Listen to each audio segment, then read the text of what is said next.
പാഠം 449 ഒത്തുതീർപ്പിന്റെ കാണാപ്പുറങ്ങൾ. ഹലോ, അതെ, ഉണ്ട്, കൊടുക്കാം. ഭാമേ, നിനക്കാണ്. ഇപ്പൊ ഒരു സാർ. ആരാ മോനേട്ടാ? സാധാരണ വക്കില്ല. Hello sir. ഇന്നലെ വിളിച്ചിരുന്നു. പക്ഷെ ഞാൻ എന്ത് ചെയ്യാനാണ് സാർ? കക്ഷി പറയുന്നല്ലേ വക്കീലിന് ചെയ്യാൻ പറ്റൂ. കേസ് പിൻവലിക്കുന്ന പ്രശ്നമില്ലെന്നാണ് പ്രകാശൻ പറയുന്നത്. അല്ലെങ്കിലും ആ കേസ് പിൻവലിക്കേണ്ട കാര്യം എന്താണ് സാർ? ദിനേശൻ ചില്ലറ ദ്രോഹമെന്നല്ലോ പ്രകാശനോട് ചെയ്തത്. ഞാനെന്തായാലും കേസുമായിട്ട് മുന്നോട്ട് പോവുക സാർ. ശരി. എന്താ വലിയ പ്രശ്നം? പഴയ പ്രശ്ന. പ്രകാശനും ദിനേശനും തമ്മിലുള്ള വസ്തു തർക്കം. ന്യായം മുഴുവൻ പ്രകാശിന്റെ ഭാഗത്താ. പക്ഷെ ദിനേശന് പറഞ്ഞാൽ അത് മനസ്സിലാവണ്ടേ? പോലീസുകാരുടെ സഹായം കിട്ടിയപ്പോൾ ദിനേശൻ കരുതി ഇപ്പോൾ പ്രകാശിന്റെ ബസ് മുഴുവൻ അങ്ങ് തട്ടിയെടുത്തേക്കാന്ന്. അഡ്വക്കേറ്റ് ബാലേന്ദ്രനാണ് ദിനേശിന് വേണ്ടി കേസ് കൊടുത്തത്. അന്നേ ബാലേന്ദ്രൻ വക്കീലിനോട് ഞാൻ പറഞ്ഞതാണ് വെറുതെ വഴക്കു വേണ്ട, പ്രകാശിന്റെ ഭാഗത്താണ് ന്യായമെന്ന്. അന്ന് വക്കീലും അത് കേട്ടില്ല. ഒടുവിലിപ്പോ എന്തായി? കേസ് വാദിച്ചു വന്നപ്പോൾ പ്രകാശൻ ജയിക്കുമെന്നും ദിനേശിന്റെ കയ്യിലുള്ള വസ്തു പോലും പോകുമെന്ന അവസ്ഥ വന്നു. ഇപ്പോ ഒത്തുതീർപ്പിന് ഇറങ്ങിയിരിക്കുകയാണ് ബാലേന്ദ്രൻ വക്കീല്. പക്ഷേ പ്രകാശൻ പറഞ്ഞു ഒത്തുതീർപ്പ് വേണ്ട, കേസ് നടക്കട്ടെ എന്ന്. ഇപ്പോ സദാനന്ദ സാറിനെ കൊണ്ട് ശുപാർശ ചെയ്യിക്കാനാണ് ശ്രമം. നടന്നത് തന്നെ. ഈ കേസിൽ ഇനി ഒരു ഒത്തുതീർപ്പുമില്ല. ഇതാണ് നിങ്ങളുടെയൊക്കെ പ്രശ്നം.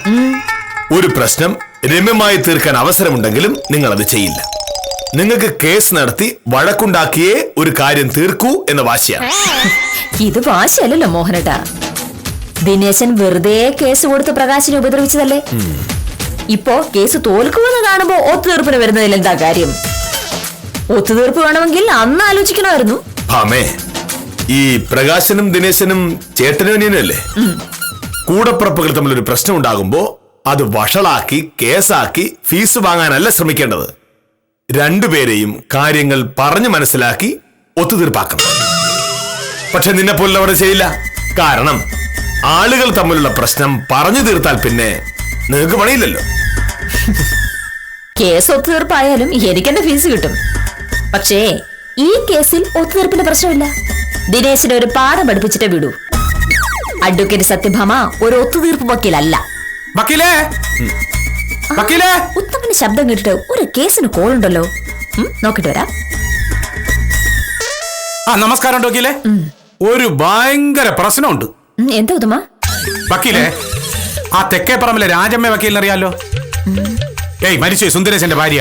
ഓ അറിയാം. രാജമ്മയ്ക്ക് ഒരു പശുവുണ്ട്. അതിനെ കൊണ്ട് വലിയ ശല്യ. സത്യം പറഞ്ഞ നാട്ടിലുള്ളവർക്ക് ജീവിക്കാൻ പറ്റാതെയായി. നമസ്കാരമുണ്ട് സാർ. പശുവിനെ കൊണ്ട് എന്താ പ്രശ്നം? പ്രശ്നം പശുവൊന്നും അല്ല വക്കീലെ, രാജമ്മ തന്നെയാണ്. രാജമ്മ രാവിലെ പശുവിനെ അഴിച്ച് റോഡിലോട്ട് അങ്ങിറക്കും. അത് നാടുനീളെ നടന്ന് നാട്ടുകാരെ ദ്രോഹിക്കുന്നതാണ് പരിപാടി. ചുറ്റുവട്ടത്തുള്ള സകല പുരയിടത്തും കയറും. വാഴയും കപ്പയും എന്ന് വേണ്ട നട്ട് വച്ചിരിക്കുന്ന സകല സാധനങ്ങളും തിന്നും. അയൽക്കാർ പരാതി പറഞ്ഞു പറഞ്ഞു മടുത്തു. പക്ഷെ നോക്ക്, രാജമ്മയ്ക്ക് ഒരു മൈൻഡും ഇല്ല. പശുവിനെ പിടിച്ചും കെട്ടിടണം. ആര് കെട്ടിയിടും? കഴിഞ്ഞ ആഴ്ച കുന്നുംപുറത്തെ രാഘവന്റെ പറമ്പിൽ കയറി നല്ല ഒന്നാന്തര ഏത്തവാഴ 2 എണ്ണമാണ് വലിച്ചൊടിച്ച് പശു തിന്നു കളഞ്ഞത്. രാഘവൻ പശുവിനെ പിടിച്ച് കെട്ടിയിട്ട് നേരെ രാജമ്മയുടെ വീട്ടിലോട്ട് ചെന്നു. വക്കീലെ,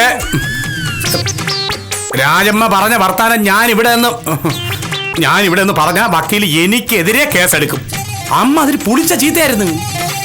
ഈ രാഘവനും അത്ര മാന്യനൊന്നുമല്ല. അവനും രാജമ്മയോട് എന്തെങ്കിലുമൊക്കെ മോശമായി പറഞ്ഞിട്ടുണ്ടാവും. ഒന്നുമില്ല സാറേ. കഴിഞ്ഞ ആഴ്ച തന്നെ വേറൊരു സംഭവം ഉണ്ടായി. സർക്കാർ സ്കൂളിൽ പഠിക്കുന്ന 2-3 പിള്ളേര് രാവിലെ സ്കൂളിലേക്ക് പോകുന്ന വഴി ഈ പശു വഴിയിൽ നിൽക്കുന്ന പശുവിനെ കണ്ടപ്പോ പിള്ളേര് ഇങ്ങനെ അങ്ങ് നിന്ന്. ഈ പിള്ളേർക്ക് കടന്നു പോകാൻ വഴി വേണ്ടേ? പശു മാറില്ലാന്ന് ഉറപ്പായപ്പോ കൂട്ടത്തിലുള്ള ഒരുത്തൈ, സാറേ നമ്മുടെ തേക്കൻകാട്ട ദാസപ്പന്റെ മോയല്ലേ ബൈജു, ഒരു കല്ലെടുത്തിട്ട് ഇങ്ങനെ വെച്ചിട്ട് ഒരൊറ്റയാറ്. എന്റെ സാറേ വക്കീലെ, പിന്നെ ആ പശുവിന്റെ ഒരു പരാക്രമമായിരുന്നു. പിള്ളേരുടെ പിറകെ വെച്ചങ്ങ് പിടിച്ചു. പിള്ളേരാണെങ്കിൽ പേടിച്ച് 3 ഭാഗത്തേക്കും ചിതറിപ്പോയി. ഒരുത്തൈ വീണ് കാല് മുറിഞ്ഞു. ഒരുത്ത കയ്യാലപ്പുറത്തൊന്ന് താഴേക്ക് ചാടി കാല് ഉളുക്കി. ഒരുത്തന്റെ ഒരു ഫ്രണ്ട് പല്ലാണ് വീഴ്ചയിൽ പോയത്. അതിപ്പോ കല്ല് വെച്ച് എറിഞ്ഞതുകൊണ്ടല്ലേ അങ്ങനെ സംഭവിച്ചത്. എല്ലാ ജീവജാലങ്ങളെയും സ്നേഹിക്കാൻ കുട്ടികളെ പഠിപ്പിക്കണം. നമുക്ക് ജീവിക്കാൻ അവകാശമുള്ളതുപോലെ പശുക്കൾക്കുമുണ്ട്. പക്ഷെ വേറൊരു കാര്യം, നമുക്ക് കരക്കാരുടെ പുരയിടത്തില് വാഴ വലിച്ചൊടിച്ച് തിന്നാൻ അവകാശം ഇല്ലല്ലോ സാറേ. വക്കീലെ, രാജമ്മയുടെ അടുത്ത് പരാതി പറയും, നാട്ടുകാർ ചെല്ലും. പക്ഷെ പരാതി പറയുമ്പോ ഈ രാജമ്മയുടെ നിറം അങ്ങ് മാറും. രാജമ്മയോട് വേണ്ട കളി. എന്റെ പശുവിനെ ചിലപ്പോ ഞാൻ കെട്ടിയിടും, ചിലപ്പോ അത് അഴിച്ചുവിടും, ചിലപ്പോ തല്ലി കൊന്നിരിക്കും. ഇതൊക്കെ ചോദിക്കാൻ നാട്ടുകാർക്ക് എന്താ കാര്യം? എന്റെ പശുവിനെ എങ്ങനെ തൊട്ടവന്റെ കൈ ഞാൻ വിട്ടും. നിനക്കൊക്കെ പരാതി ഉണ്ടെങ്കിൽ പോയി പോലീസിൽ ചെന്ന് പറയടാ. ഗതി കേട്ടപ്പോ ആൾക്കാർ നേരെ പഞ്ചായത്ത് പരാതി കൊടുത്തു. പഞ്ചായത്ത് പ്രസിഡന്റ് ഗോപാലൻകുട്ടിച്ചേട്ടൻ പറഞ്ഞ എന്താണ്? പശുവിനെ മര്യാദ പഠിപ്പിക്കലൊന്നും അല്ല പഞ്ചായത്തുകാരുടെ ജോലി എന്ന്. പോലീസ് പരാതിപ്പെടാറുന്നില്ലേ? ആ വഴിയും നോക്കി വെക്കില്ലേ. പക്ഷെ കാര്യം അന്വേഷിക്കാൻ വന്ന പോലീസുകാർ രാജമ്മയുടെ വായിരിക്കുന്ന പുളിച്ച തെറി കേൾക്കുകയും ചെയ്തു. വക്കീലെ, പോലീസ് എന്നല്ല പട്ടാളം വന്നാലും രാജമ്മയെ മര്യാദ പഠിപ്പിക്കാൻ പറ്റുമെന്ന് എനിക്ക് തോന്നുന്നില്ല. കോടതി വഴി എന്തെങ്കിലും ചെയ്യാൻ പറ്റൂ? പറ്റാത്തതെന്താ? രാവിലെ 11 ആവുമ്പോഴേക്കും ഉത്തമൻ കോടതിയിലേക്ക് വാ. പണി ഞാൻ കാണിച്ചുതരാം. വരുമ്പോ നാട്ടുകാർക്കുണ്ടായ നഷ്ടത്തിന്റെയും പരിക്കേറ്റ കുട്ടികളുടെയും ഒക്കെ മൊത്തം വിവരങ്ങൾ കൊണ്ടുവരാം. രാജമ്മയെ മര്യാദ പഠിപ്പിക്കാൻ പറ്റുമെന്ന് ഞാനൊന്ന് നോക്കട്ടെ. എന്താ ഉദ്ദേശം? എന്താ ഉദ്ദേശം ഞാൻ പറഞ്ഞില്ലേ? ഭാമേ, രാജമ്മ ഒരു സ്ത്രീയാണ്, അതും ഒരു വിധവ. ആ പശുവിനെ വളർത്തി അതിന്റെ പാല് വിറ്റാണ് അവർ ജീവിക്കുന്നത്. അങ്ങനെ ഒരു സ്ത്രീക്കെതിരെ കേസ് കൊടുക്കാന്ന് പറഞ്ഞാല്? അല്ല സാറേ, പിന്നെന്ത് ചെയ്യണമെന്നാണ് സാറ് പറയുന്നത്? ഉപദേശിക്കണം. അറിവില്ലായ്മ കൊണ്ട് അവർ ചെയ്യുന്ന ഒരു തെറ്റിന്റെ പേരിൽ കോടതിയിൽ പോവുകയല്ല വേണ്ടത്. കാര്യം പറഞ്ഞു മനസ്സിലാക്കി അവരെ തിരുത്തണം. ഈ വില്ലേജ് ഓഫീസറുടെ ജോലി കളഞ്ഞ് ഉപദേശിയാകാൻ പോയിരുന്നെങ്കിൽ മോഹനേട്ടൻ നാട്ടിൽ അറിയപ്പെടുന്ന ഒരു ഉപദേശിയായനെ. മോഹനകൃഷ്ണൻ ഉപദേശി.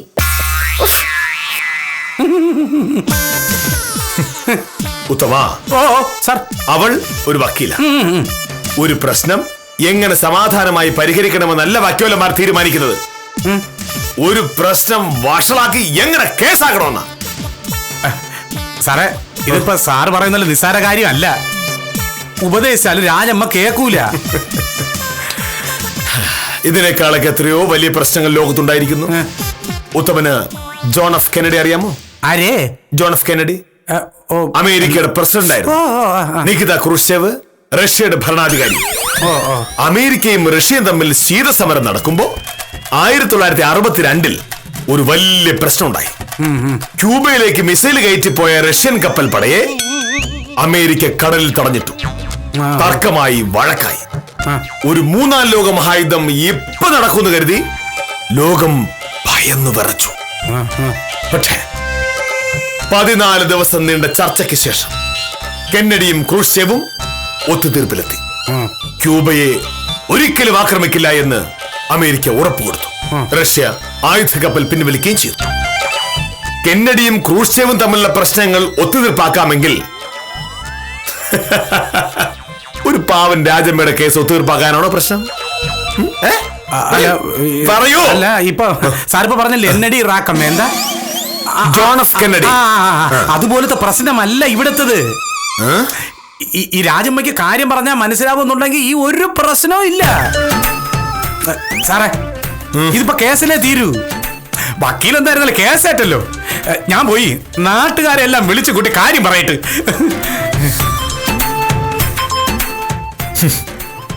കഷ്ടം. ഒത്തുതീർപ്പിൽ വിശ്വാസമില്ലാത്ത വിഡ്ഢികൾ.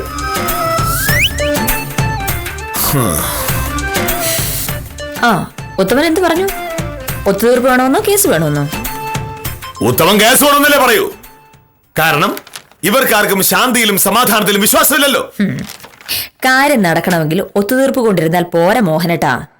എല്ലാ പ്രശ്നങ്ങളും ചർച്ചയിൽ തീരുമായിരുന്നെങ്കിൽ ലോകത്ത് എന്തുമാത്രം സമാധാനം ഉണ്ടായനെ. ചില പ്രശ്നങ്ങളുണ്ട്, അത് നടപടിയിലേ തീരൂ. ഭാമേ, പണ്ടൊരിക്കൽ ഒരാൾ ജവഹർലാൽ നെഹ്റുവിനോട് ചോദിച്ചു, 2 രാജ്യങ്ങൾ തമ്മിൽ ഒരു പ്രശ്നം ഉണ്ടാകുമ്പോ അത് പരിഹരിക്കാൻ എത്ര വഴികളുണ്ട് എന്ന്. അദ്ദേഹം പറഞ്ഞു, 3 വഴികൾ. 1, സന്ധി സംഭാഷണം നടത്തുക. 2, സന്ധി സംഭാഷണം നടത്തുക. 3, സന്ധി സംഭാഷണം നടത്തുക എന്ന്. ഒരു പ്രശ്നം പൂർണ്ണമായി പരിഹരിക്കപ്പെടണമെങ്കിൽ സന്ധി സംഭാഷണം മാത്രമേ വഴിയുള്ളൂ. ഒരു വലിയ യുദ്ധം നടത്തി ജയിച്ചാലും പ്രശ്നങ്ങൾ പിന്നെയും ബാക്കി കാണും. അത് പിന്നീട് വീണ്ടും വീണ്ടും വീണ്ടും പ്രശ്നമാവുകയും ചെയ്യും. ഈ കേസിൽ ആരോടാണ് സന്ധി സംഭാഷണം നടത്തേണ്ടത്? പശുവിനോടോ രാജമ്മയോടോ? മറുപടി ഉണ്ടാവില്ല, എനിക്കറിയാം. നിന്റെ അച്ഛനോട്.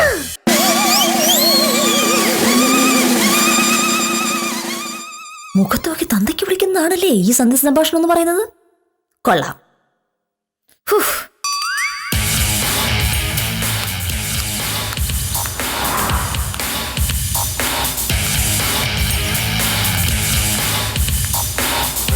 ഇങ്ങോട്ട് വാ പശുവേ. ആ പുല്ല് തന്നെ. ഈശ്വര, രാജമ്മയും പശു ഒരു പ്രശ്നം നയത്തിൽ പരിഹരിക്കുന്നത് എങ്ങനെയാണെന്ന് കാണിച്ചു കൊടുക്കാൻ ഇതിലും നല്ല വഴിയില്ല.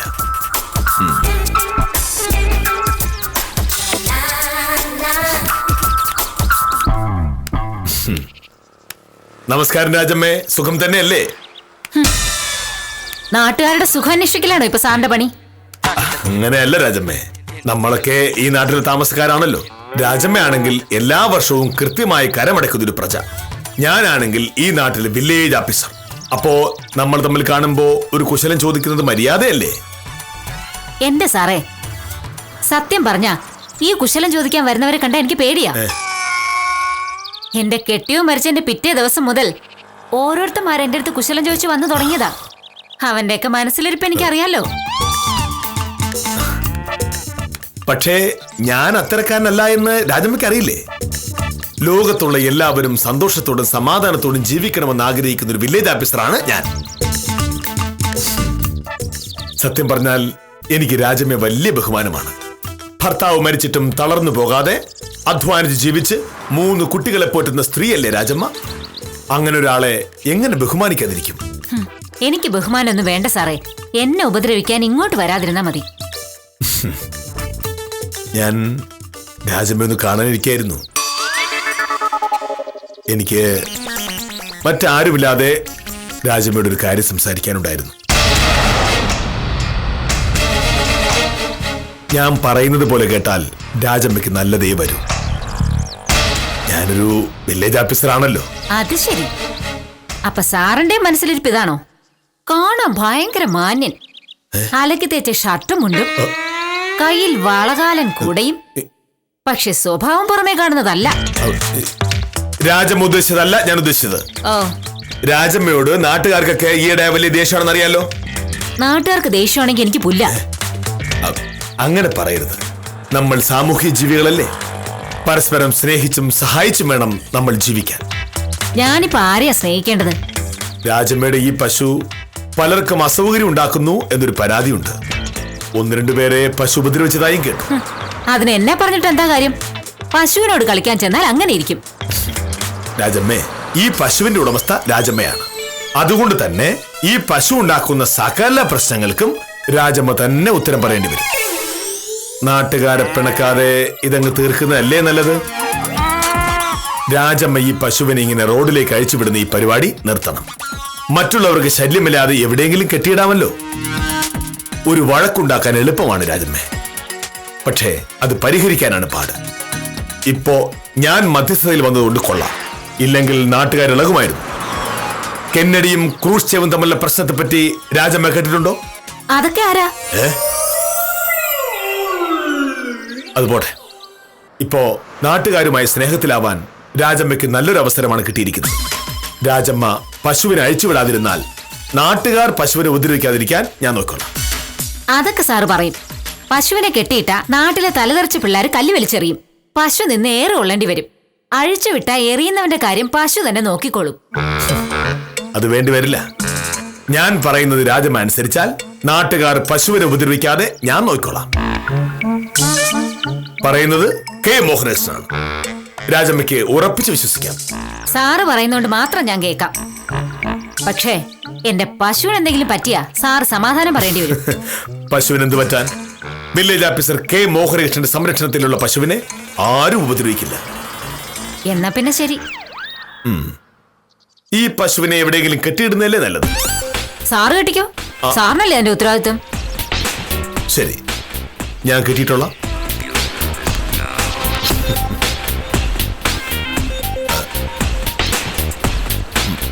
പശു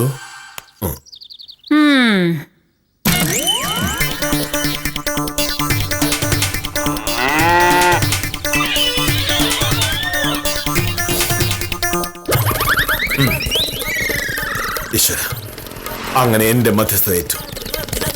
ഇന്ന് ഭാമയോട് 2 ഡയലോഗ് അടിക്കാൻ വഴിയായി. അല്ലെങ്കിലും മോഹനകൃഷ്ണയുടെ സംഭവം തന്നെയല്ലേ. ഹലോ, അതെ സദാനന്ദനാണ്. ആ, എന്തുണ്ട് പത്രോസ് സാറേ വിശേഷങ്ങൾ? കണ്ടിട്ട് ഒരുപാട് നാളായല്ലോ. നിങ്ങളെപ്പോലുള്ളവർ ഇങ്ങനെ മാനം മര്യാദയ്ക്ക് നടന്നാ ഞങ്ങൾ എന്ത് ചെയ്യും? പോയി എന്തെങ്കിലും ഒരു കേസുണ്ടാക്കുന്നേ.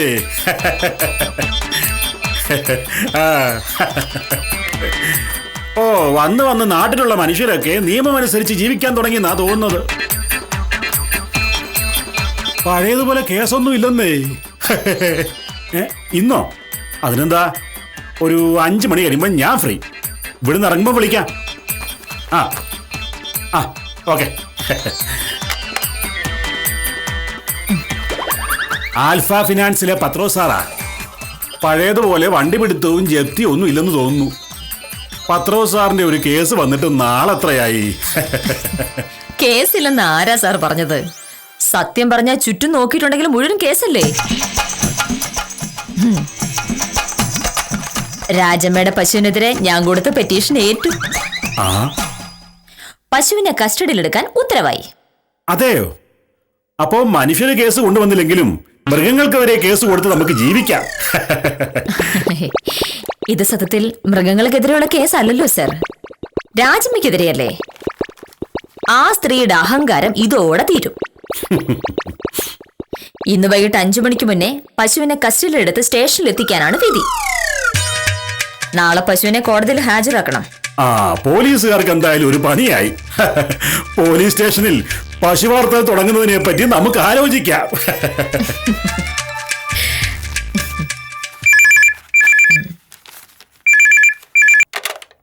ഹലോ, വക്കീലേത് ഞാനാ. എന്താ ഉത്തമ?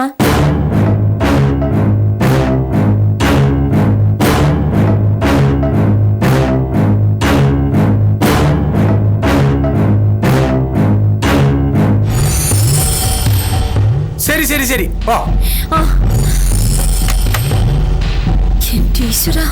എന്താ പാമേ?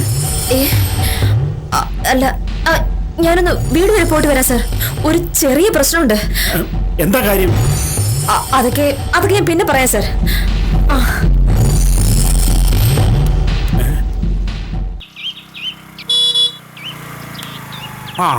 ഇത്രവട്ടത് വന്നാ എന്താ ഉത്തമ പ്രശ്നം? മോഹനവിടെ? അല്ലല്ലോ വക്കീലെ, ഇപ്പൊ പേടിക്കാനുള്ള പ്രശ്നമൊന്നും ഇല്ല. സത്യം പറഞ്ഞ ഇന്ന് നാട്ടുകാർക്ക് വേണ്ടി മോഹനകൃഷ്ണൻ സാർ ചെയ്തത് ഒരു വലിയ കാര്യമാണ്. സാറിന് ഓർമ്മിക്കപ്പെടുന്നത് ഈ ഒരൊറ്റ സംഭവം കൊണ്ടായിരിക്കും. കാര്യം തെളിച്ച് പറ ഉത്തമ. രാജമ്മയോട് സംസാരിക്കാൻ പോലും ഈ നാട്ടുകാർക്ക് പേടിയായിരുന്നു. പക്ഷേ മോഹനകൃഷ്ണൻ സാർ ആരാ മോൻ? നേരിട്ട് എന്ന് രാജമ്മയോട് സംസാരിച്ചു കളഞ്ഞ് രാജമ്മയെ കാര്യങ്ങളെല്ലാം പറഞ്ഞ് ബോധ്യപ്പെടുത്തി. രാജമ്മ ചെയ്യുന്നത് ശരിയല്ല എന്ന് അവര് തന്നെ സമ്മതിച്ചു. ആ കെന്നഡി ക്രൂഷ്യയും തമ്മിലുള്ള പ്രശ്നം തീർക്കാൻ 14 ദിവസം കണ്ട എടുത്തില്ലേ? പക്ഷെ ഇത് വെറും 14 സെക്കൻഡ് കൊണ്ട് തീർത്ത് കളഞ്ഞു. എന്നിട്ട് ഞാൻ ഇതുവരെ പറഞ്ഞതെല്ലാം ഓക്കെയാണ്. അത് കഴിഞ്ഞ് പശുവിനെ റോഡിൽ നിന്ന് മാറ്റിക്കെട്ടാൻ സാർ ഒരു ശ്രമം നടത്തി. അവിടെയാണ് ഒരു ചെറിയ പ്രശ്നം വന്നത്. എന്ത് പ്രശ്നം?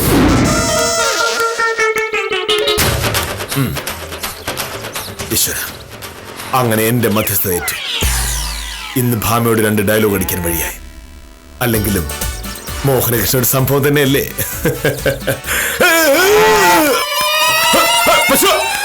ഒന്നുമില്ല, ഞാൻ കെട്ടാൻ പോവാണ്.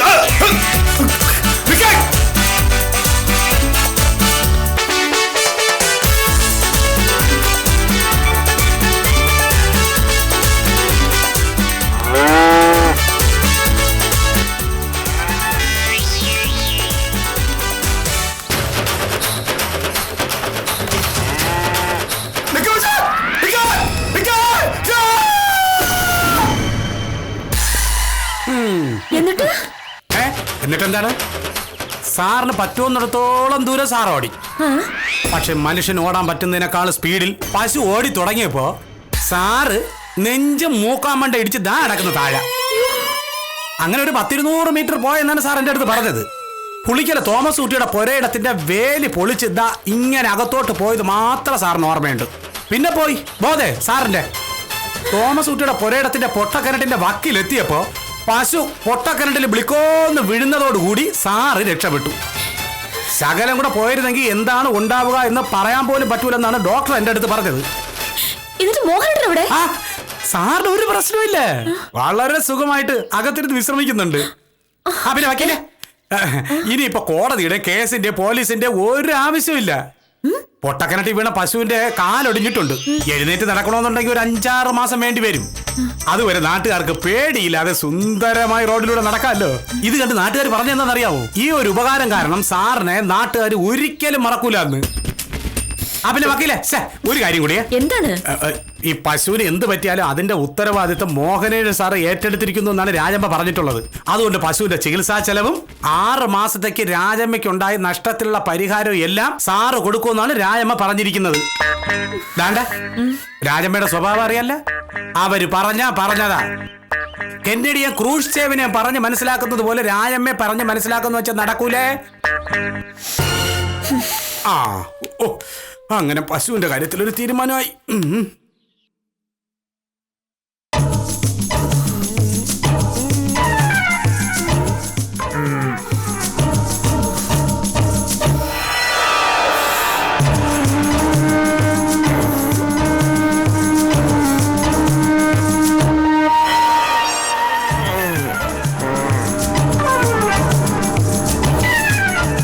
മോഹനേട്ടാ,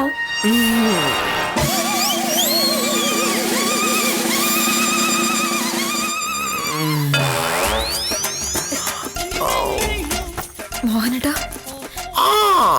ശരിക്കും എന്റെ എല്ലാ തെറ്റ്. ആ പശു ഇങ്ങനെയൊക്കെ ചെയ്ത് ഞാൻ കരുതിയോ? സംഭവിച്ചതൊക്കെ ഞാൻ അറിഞ്ഞു.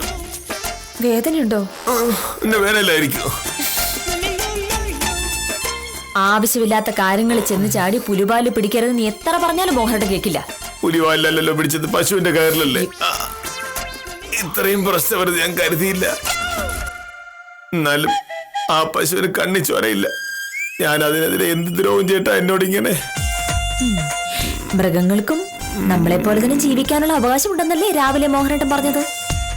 പക്ഷെ എനിക്കും ജീവിക്കാനുള്ള അവകാശമുണ്ടെന്ന് ആ പശു ചിന്തിച്ചില്ലല്ലോ. പശുവിന്റെ കാര്യം വിട്. രാജമ്മ വലിയ തുക നഷ്ടപരിഹാരം ചോദിച്ചെന്നറിഞ്ഞു. അതിനെന്ത് ചെയ്യും? കൊടുത്തല്ലേ പറ്റൂ. എങ്ങനെയെങ്കിലും ആ പ്രശ്നം തീർക്കണ്ടേ?